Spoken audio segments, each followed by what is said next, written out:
ओम शांति। मीठे बच्चे,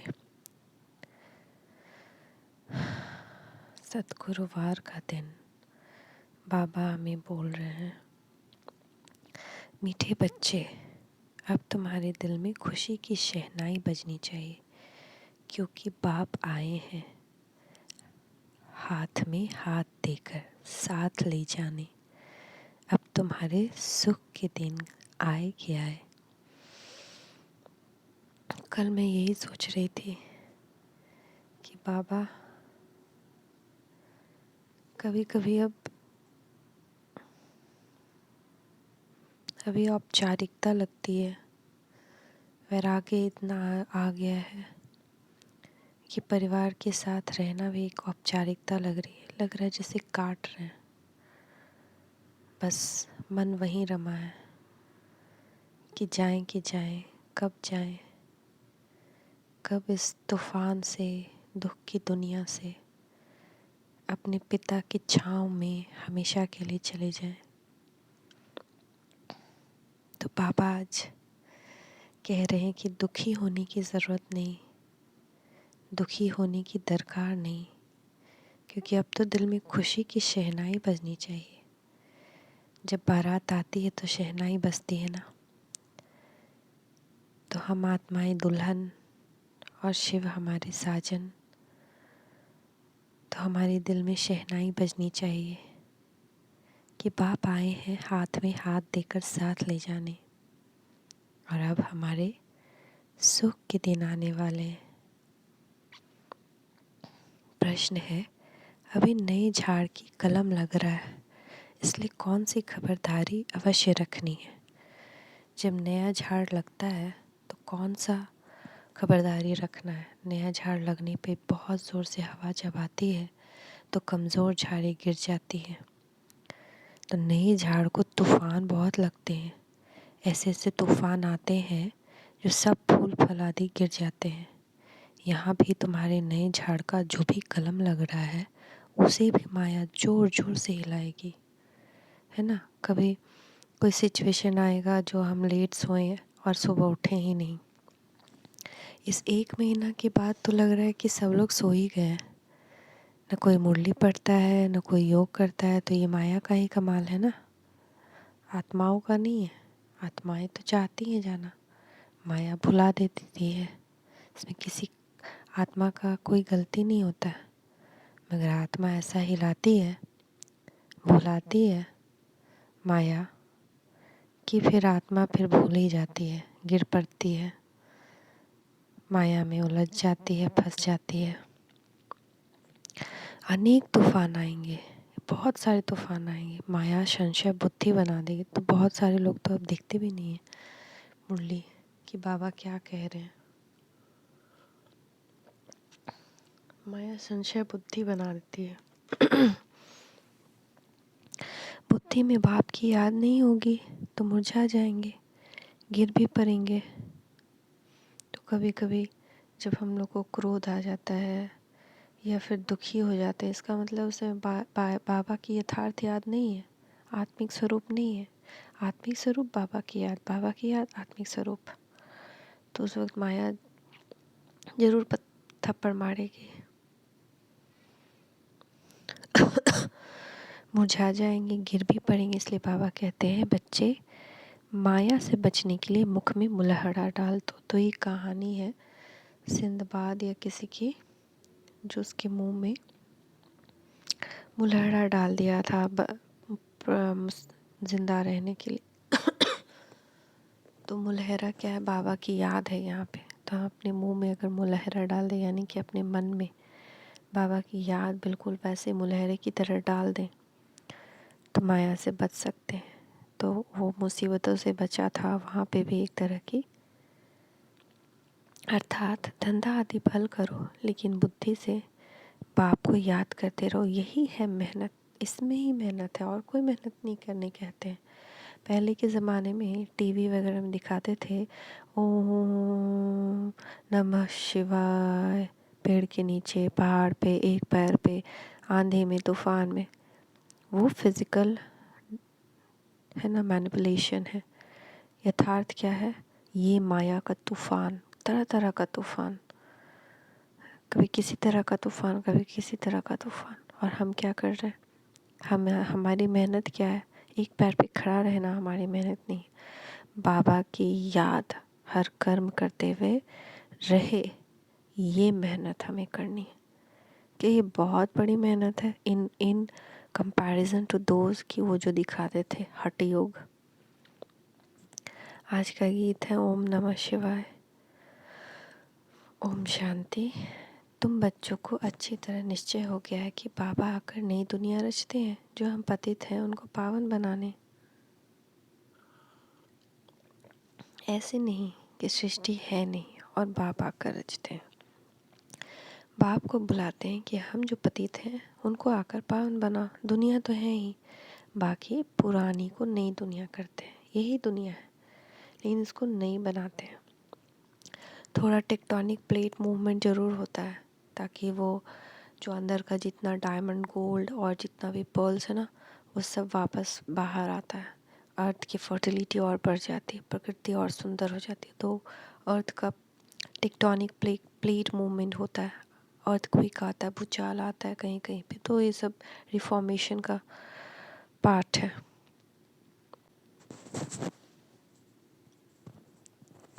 यह ज्ञान मनुष्यों के लिए है, जानवरों के लिए नहीं, क्योंकि मनुष्य पढ़कर मर्तबा पाते हैं। अभी जो दुख देने की सामग्री है, इसमें सब आ गए हैं।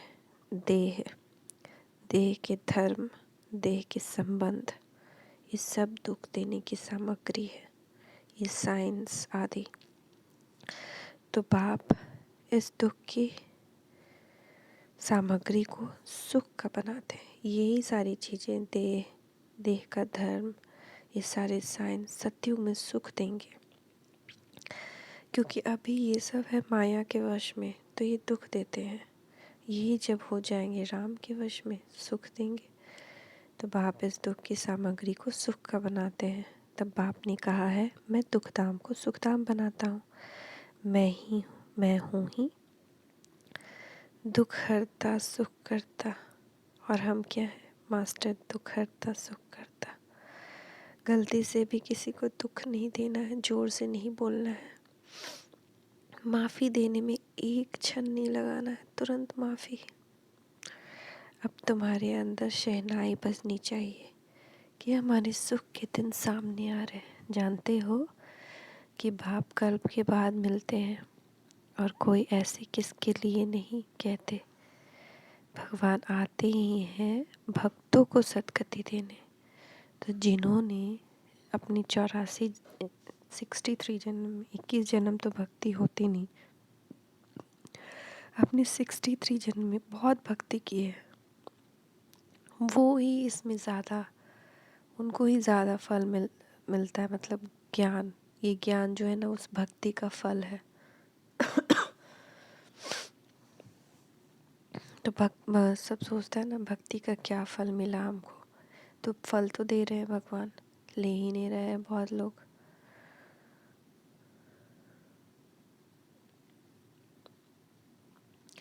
अपने साथ हाथ में हाथ देकर ले चलता हूँ। तो क्या करते बाबा? उनका हाथ को अपने हाथ में लेकर ले चलते हैं। और जो बाकी सब सामान्य हैं वो मच्छरों सदृश जाते हैं। लेकिन जो बाबा की स्पेशल आत्माएं हैं, जो योग करती हैं, ज्ञान सुनती हैं, वो बाबा के हाथ में हाथ लेकर जाती हैं, स्पेशली बहुत प्यार से।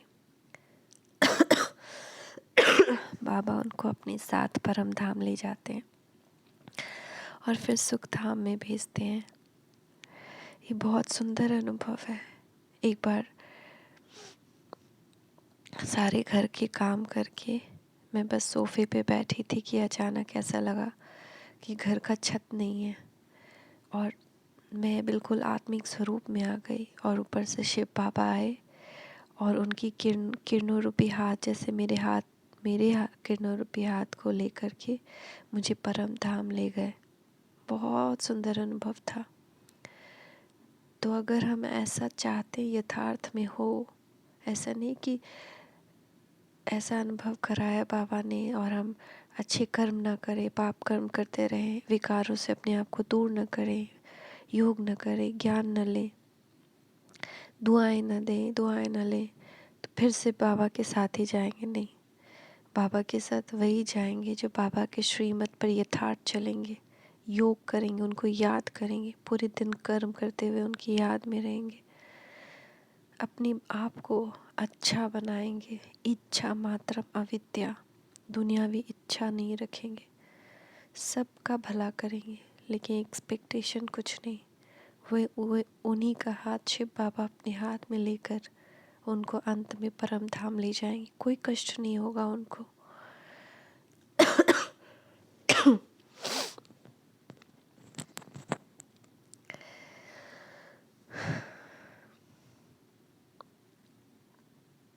ऐसे नहीं कि सुख धाम में जाकर तुमको छोड़ता हूँ, नहीं, इस समय के पुरुषार्थ अनुसार आप ही जाकर प्रारब्ध भोगते हो।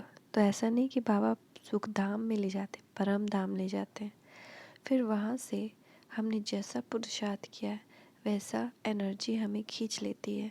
हमने जितनी अच्छी एनर्जी अभी जमा की होगी, जैसा मैंने पहले भी क्लास के टाइम में कहा था कि सब एनर्जी का खेल है, तो हमने जितनी अच्छी एनर्जी है जमा की है, दुआएं अच्छी एनर्जी है, योग अच्छी एनर्जी है, ज्ञान अच्छी एनर्जी है, बाकी और दुनियावी बातें, इधर उधर की बातें, ये सब निगेटिव एनर्जी है। किसी की बुराई निगेटिव एनर्जी है, क्रोध विकार निगेटिव एनर्जी है।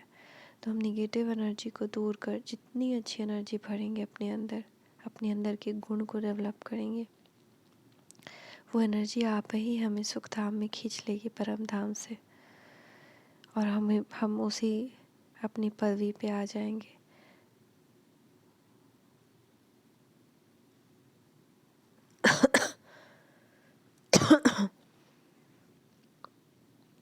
जितना जो औरों को समझाते हैं उतना उनको ड्रामा पक्का हो जाता है।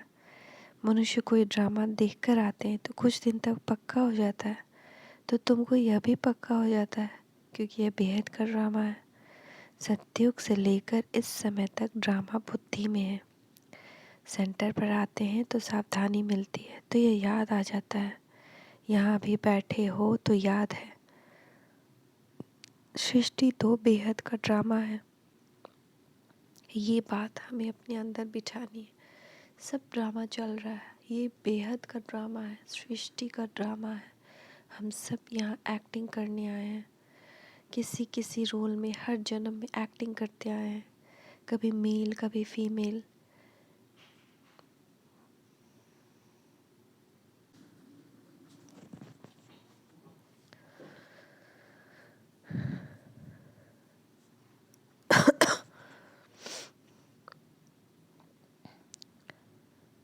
सृष्टि तो बेहद का ड्रामा है, परंतु है सेकंड का काम। समझाते हैं तो झट ड्रामा बुद्धि में आ जाता है।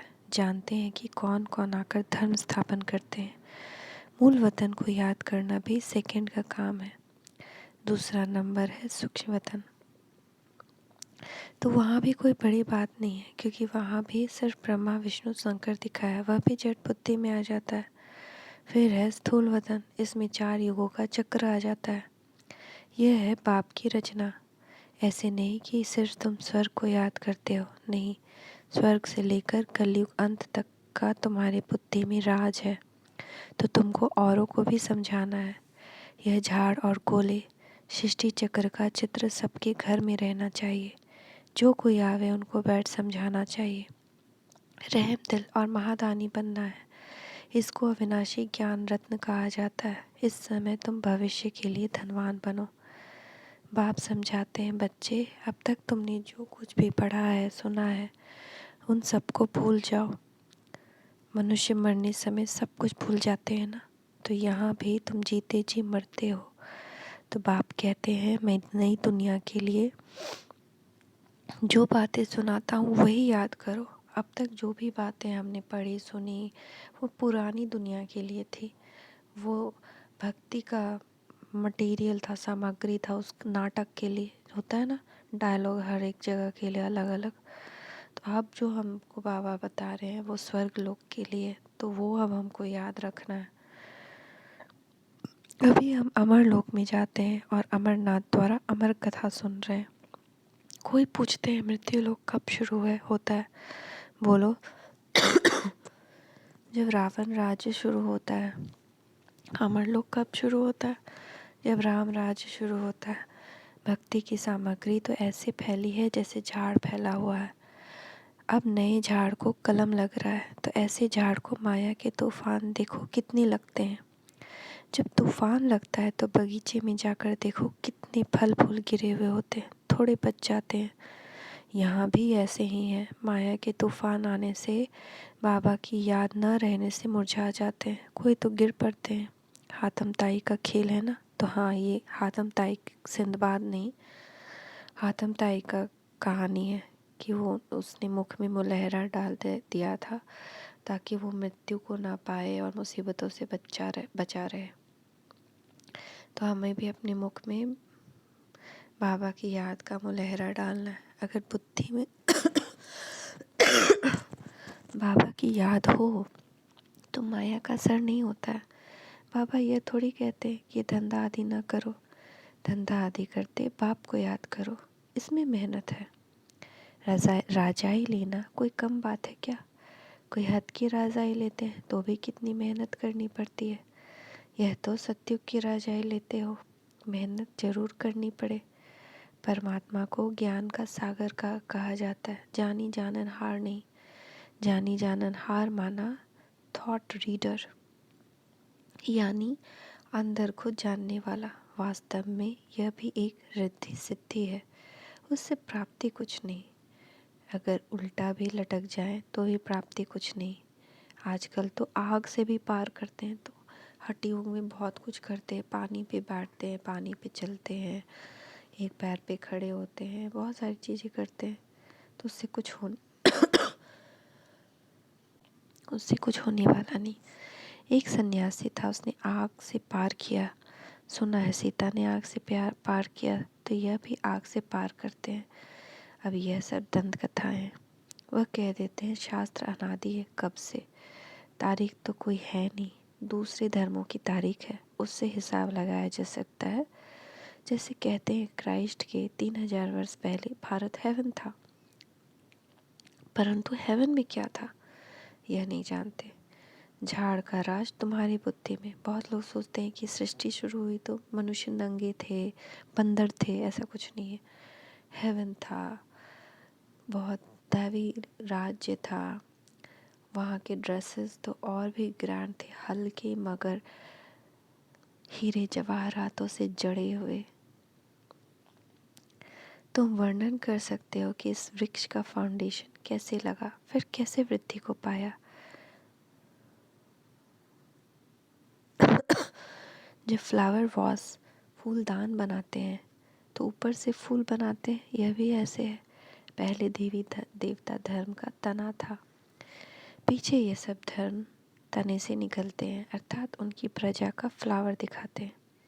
अब विचार करो, हर एक धर्म जब आता है तो फूलों का बगीचा था, गिरती कला पीछे जाती है। अर्थात पहले गोल्डन, सिल्वर, कॉपर, अब आयरन में है। पढ़ाई तुम्हारी बुद्धि में होनी चाहिए। नॉलेजफुल बाप, पेट, वृक्ष और ड्रामा का फुल नॉलेज देते हैं। इस कारण परमात्मा को ज्ञान का सागर बीज रूप कहा जाता है। यह मनुष्य सृष्टि का बीज रूप है जो ऊपर से रहता है, जो इनकॉर्पोरियल वर्ल्ड आत्माओं की है। उनको ब्रह्मांड, ब्रह्म लोक कहते हैं, जहाँ आत्माएं अंडे मिसल रहती हैं। अंडा यानी बिंदु, इसीलिए उसको अंडज भी कहते हैं। साक्षात्कार भी करते हैं कि आत्मा बिंदी रूप है। जैसे फायरफ्लाई, जुगनू जब इकट्ठे उड़ते हैं तो जगमग होती है, परंतु वह लाइट कम है। तो आत्माएं भी इकट्ठी उड़ेंगी। इस छोटी सी बिंदी में 84 जन्मों का पाठ पड़ा हुआ है। बाबा तुमको सारे ड्रामा का साक्षात्कार कराते, बाबा तुमको सारे ड्रामा का साक्षात्कार कराते। जिस ड्रामा के अंदर आत्मा एक्टर है और एक्टर्स को इस ड्रामा का पता नहीं, तुमको याद करना है कि एक बाबा दूसरा नॉलेज को। ज्ञान तो सेकंड का बहुत सिंपल है, परंतु यह ज्ञान कब शुरू हुआ?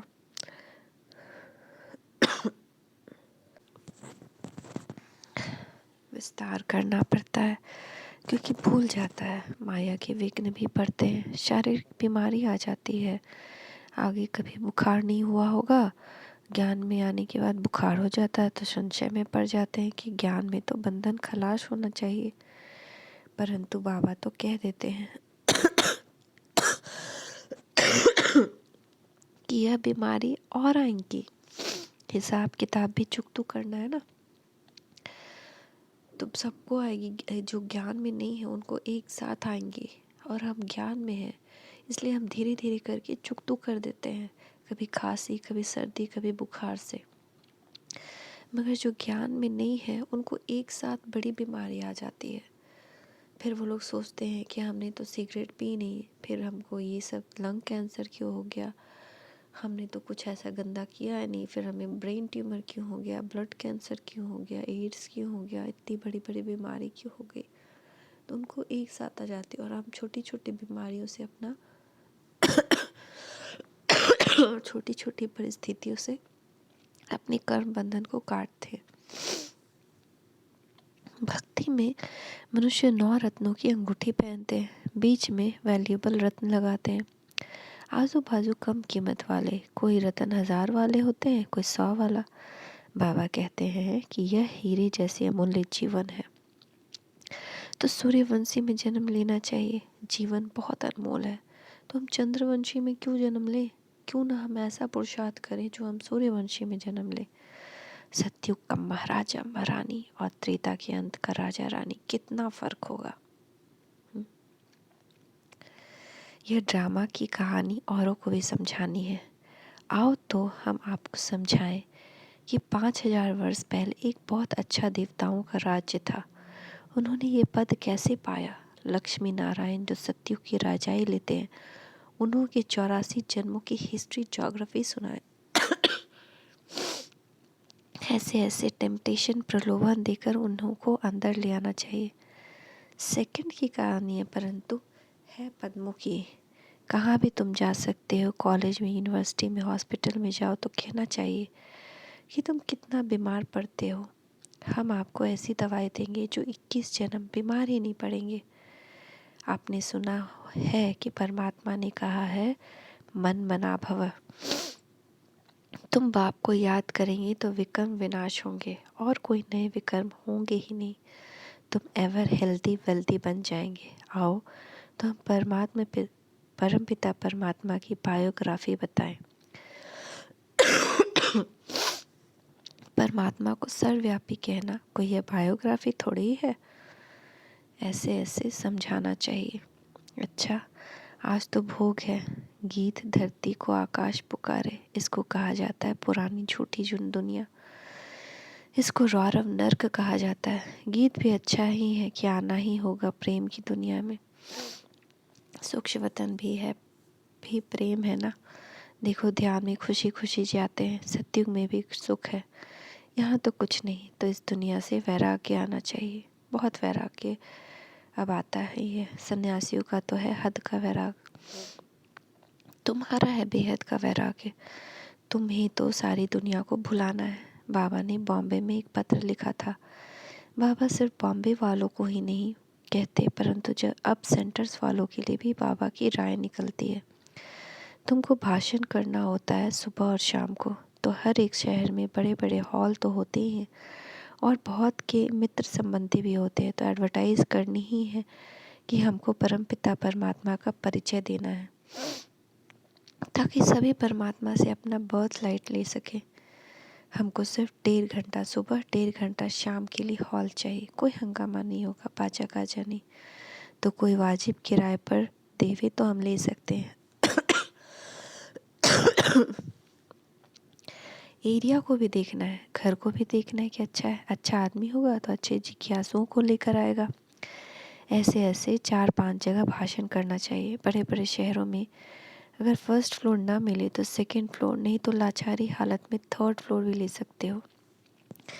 ऐसे ही गांव में भी जैसा गांव हो, भले कोई छोटा मकान हो, पूरा मकान तो चाहिए नहीं, सिर्फ 3 पैर पृथ्वी चाहिए। सबको अपने संबंधियों से बात करते रहना चाहिए तो कोई ना कोई दे देंगे। तो ऐसे सेंटर्स खोलते रहना चाहिए। कोई तो किराया भी नहीं लेंगे और कोई लेते लेते अगर तीर लग गए तो वह भी लेना बंद कर देंगे। जो विशाल बुद्धि होंगे वह अच्छा समझकर धारण करेंगे। जिनकी विशाल बुद्धि है उनको महारथी कहा जाता है। वह तो 1-2 के पिछाड़ी सेंटर्स खोलते जाएंगे। बच्चे जानते हैं कि हम अपना राज्य श्रीमत पर गुप्त ही गुप्त स्थापन कर रहे हैं और कोई जान नहीं सकते कि कैसे स्थापन करते हैं। बस पवित्र रहना है। तो बाबा ने कहा है कि माया ने दुख दिया है, इसको छोड़ो। माया जीते जगत जीत बनो। मन को जीतने की बात नहीं, मन तो शांति धाम में रहता है। यहाँ शरीर है तो शांत रह न सकते, तो शांति धाम है परम धाम। यह समझानी मिलती है तो चिंतन भी चलता है। वहाँ सेंटर पर आया, कथा सुनी और धंधे में लग गए, खलास।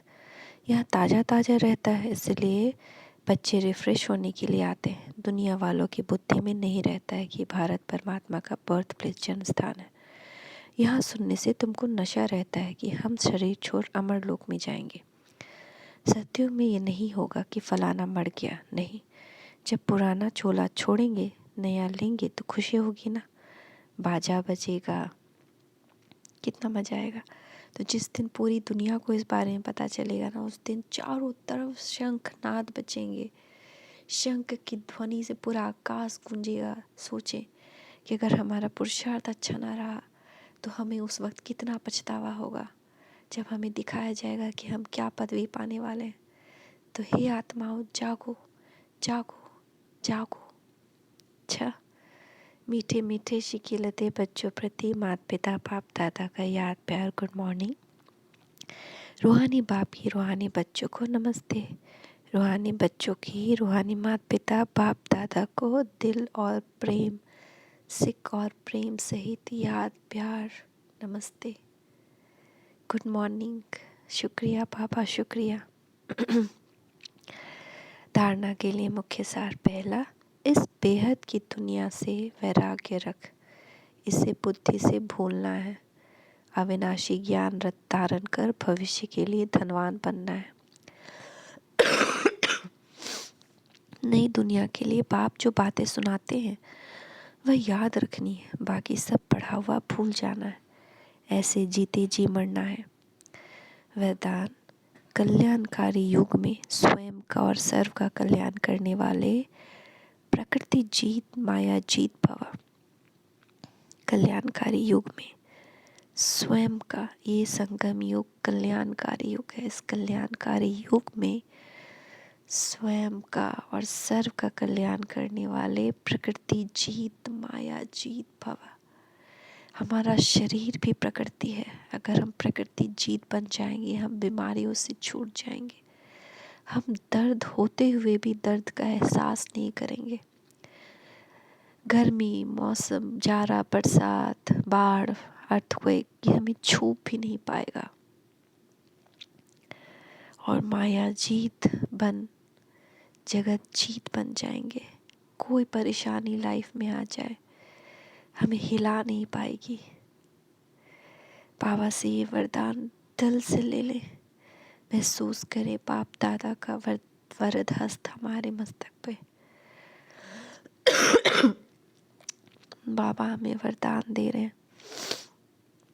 कल्याणकारी युग में स्वयं का और सर्व का कल्याण करने वाले मीठे बच्चे, प्रकृति जीत माया जीत भव। इस कल्याणकारी युग में कल्याणकारी शिव बाबा के साथ साथ आप बच्चे भी कल्याणकारी हो। आपकी चैलेंज है कि हम विश्व परिवर्तक हैं। दुनिया वालों को सिर्फ विनाश दिखाई देता है, इसलिए समझते हैं यह अकल्याण का समय है, लेकिन आपके सामने विनाश के साथ स्थापना भी स्पष्ट है और मन में यही शुभ भावना है कि अब सर्व का कल्याण हो। मनुष्य आत्माएं तो क्या, प्रकृति का भी कल्याण करने वाले ही प्रकृति जीत माया जीत कहलाते हैं। उनके लिए प्रकृति सुखदाई बन जाती है। स्लोगन न्यारे प्यारे होकर कर्म करने वाले ही संकल्पों पर सेकंड में फुल स्टॉप लगा सकते हैं। जो कर्मों के फल पे अटके होते हैं कि ये कर्म कर रहे हैं तो हमको ये फल मिलना चाहिए, उनको वो कभी भी अपने थॉट पे फुल स्टॉप नहीं लगा सकते। उनके मन में वो सोच विचार चल रही है। लेकिन जो अपने आप को सेवाधारी समझकर कर्म से न्यारा होकर कि बस कर्म करना है और अलग हो जाना है, न्यारे और प्यारे होकर मतलब प्यार से कर्म कर रहे हैं, ऐसे भी नहीं कि कुछ कर दे रहे, नहीं, मगर उसके फल से कोई अटैच नहीं। ऐसे न्यारे प्यारे होकर कर्म करने वाले ही संकल्पों पर सेकंड में फुल स्टॉप लगा सकते हैं। ओम शांति, ओम शांति, ओम शांति।